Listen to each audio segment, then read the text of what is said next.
high is if you want to play aggressive. So let's say, for example, if you were hypothetically a Division 1 player and you were playing icon swaps, or let's say you were going into FUT Champions, the first few games are fairly easy, so you can get away with a high depth. This is how people, they say, oh, I was winning 6-0 in the weekend league, and then suddenly I went to 6-3 or 7-4. It's not necessarily because things are not working, it's because what you're doing is working against a weaker player, but once you play against someone that knows what they're doing, it's not going to work.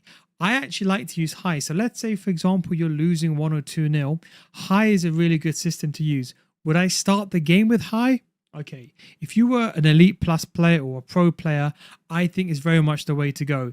But the chances are 90% of you watching this video are not even in the upper tier of Elite Division. I would say maybe 20%, maybe, I don't know, in the Elite tier.